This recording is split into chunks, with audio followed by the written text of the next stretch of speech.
Dockry. Today we're here with Chef Bob Waggoner at the Watermark in Nashville, Tennessee. How you doing, Bob? I am living the dream. Yeah, you are, aren't you? In Music City. I know, it's amazing over here. And you haven't been? No, well, I've been here before. Okay. So this is my second time to Nashville. But you don't know Nashville. But I don't know Nashville, but I will, believe me. So what do we have today? We've got some fun stuff. We've got some local Bok Choy, but there's not a lot of fish in Nashville, Tennessee. No, you're a little ways away from the ocean. We're a little ways. We got the Cumberland River. Not quite sure when we'll be eating anything out of the Cumberland River. Okay, all right. Good to know. Make a note of that. So I've flown in some pumpkin, if you can call it pumpkin, just because of the color. Pumpkin swordfish from Hawaii. Crazy sushi grade pumpkin, really just the color, and mostly because they eat a lot of shrimp. So usually you'll see a swordfish, rarely you'll see it in that color.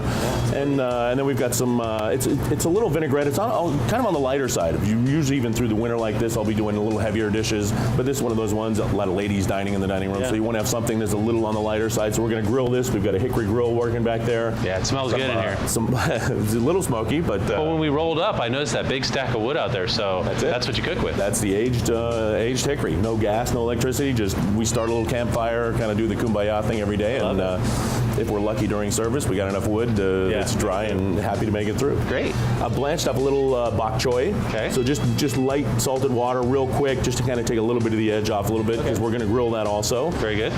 Local apples, a lot of times you won't find them this sexy, not really the most beautiful thing, but you know what, local, it hasn't been picked that long, so it's going to have a lot of flavor. Good. And a little pink grapefruit, we're going to put some lime juice in there, some shallots, some pink peppercorns, and a little bit of chives, and this is just a little vinaigrette that we're going to put together that goes on top of the fish after we grill it. So you can do it at home, anywhere in the country. You could do this dish. Well, I noticed you got this amazing voice. Have you ever been in radio or anything? I've not. I've got a radio face, they keep telling me. Well, you got the radio voice. It's amazing. And you know, what people don't realize is you also have a cooking show that you're doing. I do. You Cook with Chef Bob. And it's over in Charlotte, right? Well, we shoot in Charleston. We've shot our first 2 seasons in Charleston, and now we're bringing it to Music City. So we're sort of in the works of it right now. We're going to shoot up the Ryman and have country music stars in it, and it's going to be a fun show. Pretty exciting. It's going to be fun. And we'll get a preview of your knife skills and everything. So let's do it. Hopefully I won't cut my hand off here. Okay. We'll get started. So we're going to do a little grapefruit, just some segments. You're going to get these pink guys, little beautiful pink. Oh yeah, that's good. Little grapefruits Gorgeous like this. color. And then a lot of times citrus with fish, a lot of people will use the lemon, generally like a lemon or something like that, and you're using the grapefruit. Limes, but you know, it's great, and it's just so fresh. I mean, it's something that you can imagine in the summertime when everybody's grilling steaks and grilling meats and grilling burgers and things like that.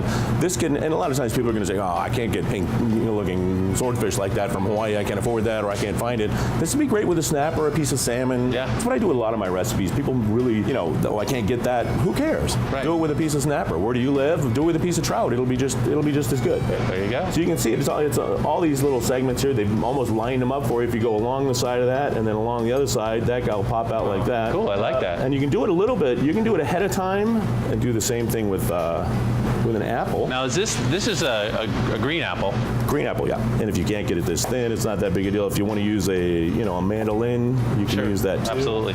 And not the kind you play. It's the kind you cut with. You could try. Yeah, you could try it. It might cut your hand a little. It wouldn't, and it'd probably sound strange. Yeah, remember the Beatles song? My fingers are bloody. Okay, never mind. That's different. Sorry.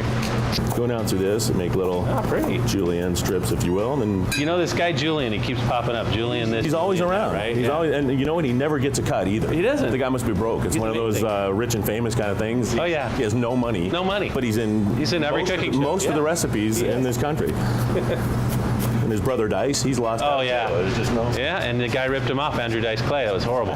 Can't believe it. There you go. Wow.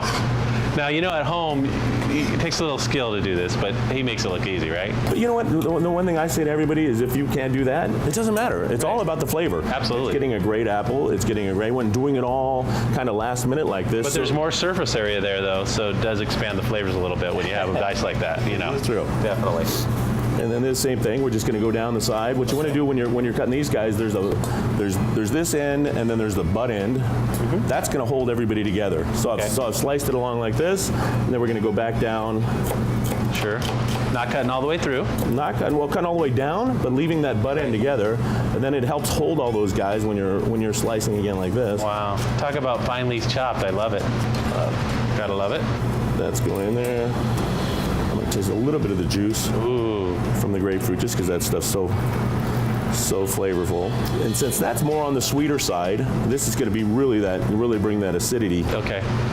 that lime acidity to it. And then a little salt.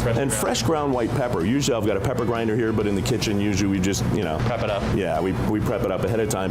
Little pepper grinder. Yeah, and they come peppercorns. They look like this, but they're a different version. Exactly. And that's, people don't realize sometimes, since they've never really ground pepper themselves, it comes from a peppercorn. And whether it's a steak or whatever, using something that ground fresh like that is night and day. So we're gonna have this, and then to make it sort of a little vinaigrette, you always want to add an oil in there also. Okay.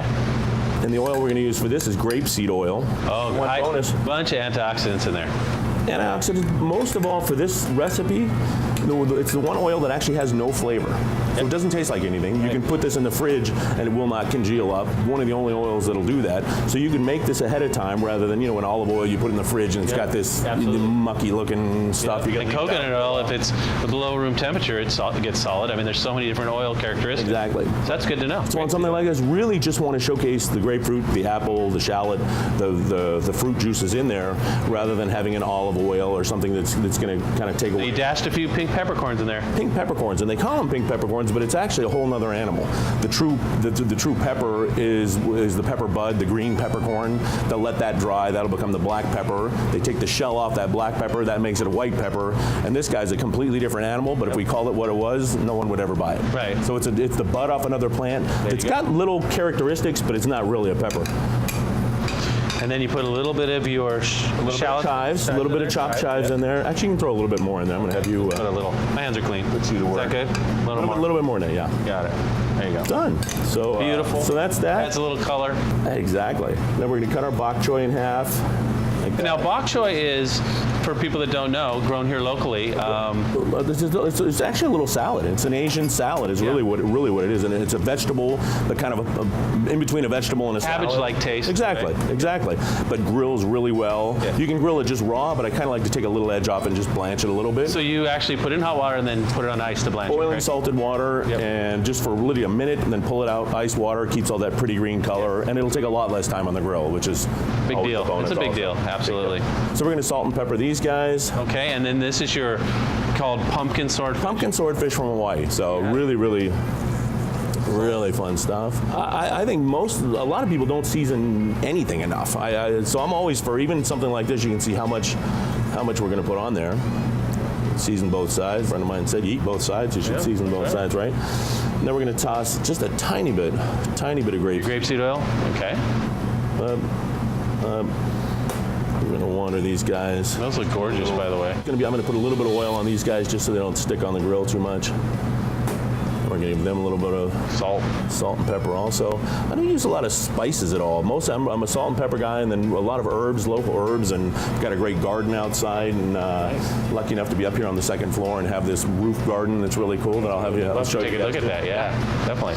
All right, you ready to run off to the grill? And, Yep, and now we're going to go over to your specially designed wood hickory grill. yes, the flavor that we're going to get. You're going to taste it and you go, I've never had fish grilled like that. Oh, I can't wait. It's fun. Well, let's get over there and do it. You want to grab those? Here we go, sure.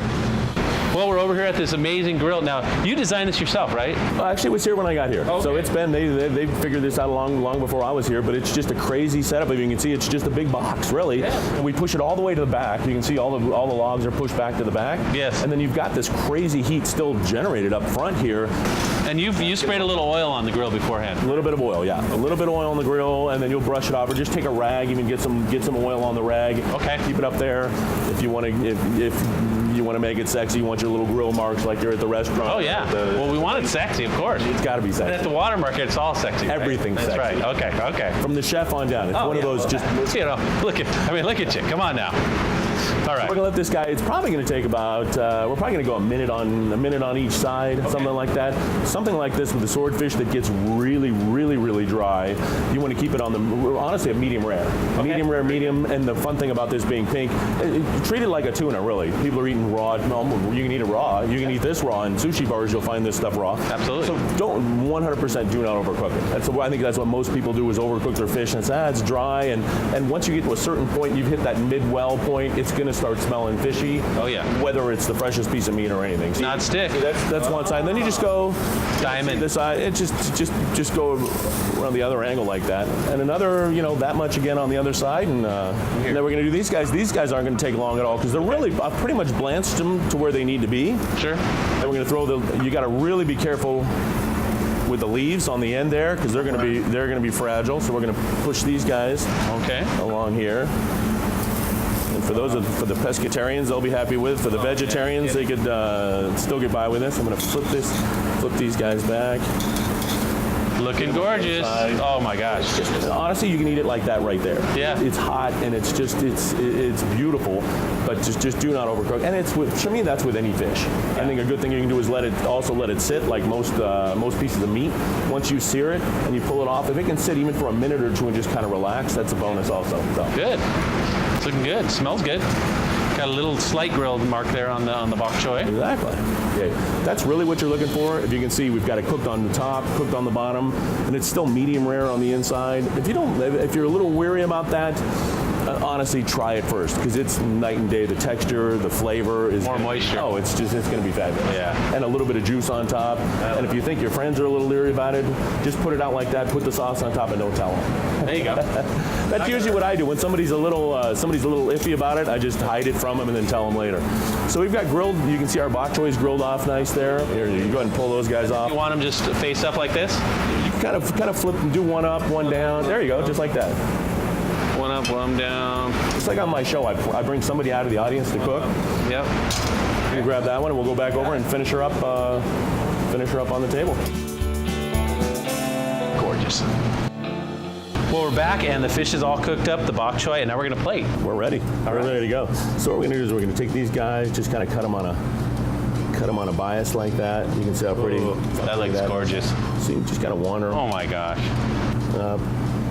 Oh my gosh.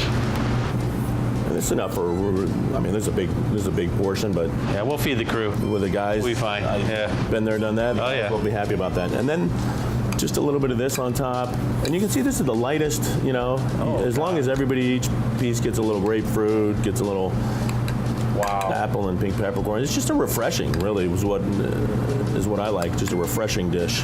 Oh my goodness. It's gorgeous. There you go. That goes on top. Throw a little spiky chive tips on top to make it fun, and There it is. This looks great. Watermark's pumpkin swordfish, There it is. Watermark apple, grapefruit, and pink peppercorn salsa, with bok choy. and bok choy. We can do this. You can do this. Everybody can You're do it. going to do this, and you're going to call me and go, Bob, I did it. I know. Yeah, no problem. Got it. And now it's the time we get to taste, and we'll be right back for that. Bob, this is gorgeous. This plating is amazing. And easy. Now you have some wine here too. You like to pair wines. I do not eat without wine. Okay. 11 years in Burgundy. In Burgundy, yeah. Yeah, 11 years. You're not. That's France for everybody, just in case you didn't know. Go ahead. You're not doing food without wine. So I've got something fun, a little Sauvignon Blanc, a little Condé Sauvignon Blanc 09. Great with fish. Kind of fun. And I know you don't drink, so I got you a little glass of orange juice. We got the OJ. And there's which should go really well too. Yeah, so we're gonna get a little of this, a little of that. Get a little. I want to get a little of the You want to get a little grapefruit in there, a little bit of the apple, and the bok choy for me. Got to have all the components. Okay, guys, here it goes. You know it. Oh my gosh, that's ridiculous, huh? Don't tell your friends that you undercooked it, and no one's going to know. You have to cook it like that. But ridiculously tender and flavorful, and really showcases the fish the way it should be.